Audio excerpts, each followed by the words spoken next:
It looks as if we'll make at least one major change to the comics. The villainous Pride won't have superpowers. While Marvel keeps landing hit after hit in theaters, their efforts on TV have been more mixed. Most of their Netflix shows have been critical hits, but both of them didn't quite land as hard as their predecessors, has garnered more and more critical acclaim over the years, but has never earned stellar ratings. Meanwhile, has been an utter failure. Within the next week, Marvel will try their hand with 2 new series, and both have been met with mixed reactions from early reviews, but fans won't have to wait much longer to decide for themselves. And while Frank Castle is already known in the MCU, may be a riskier bet.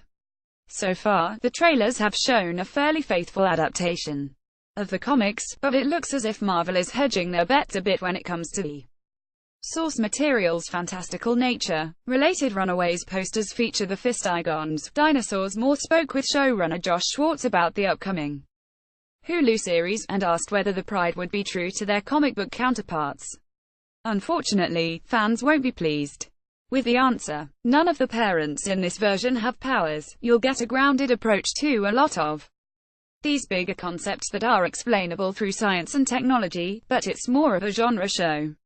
It leans more sci-fi than superhero. Schwartz's comment is a little unclear, given that superhero shows are genre and sci-fi is hardly what one would call grounded. We also know that Nico Minoru will inherit the staff of one from her mother, and Chaser's father will use some version of the Fistigons.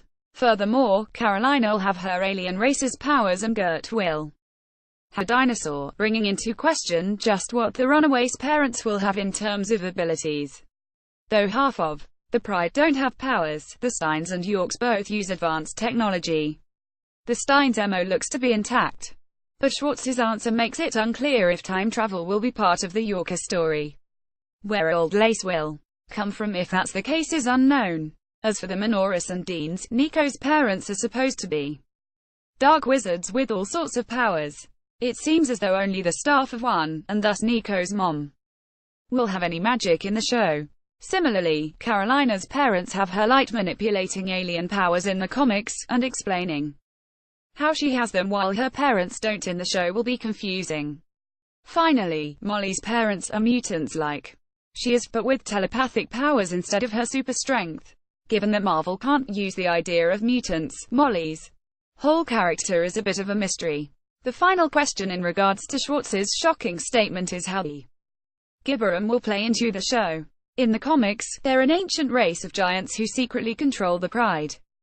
We know a version of them will exist in the show as the Church of Gibberum, which Carolina's parents are devotees of. How this will fit into the show's grounded nature is still unclear, but it looks as if won't be as true to the comics as it seemed so far. Next, Runaways banner highlights the team's different superpowers, premieres November 21st on Hulu. Source: EW.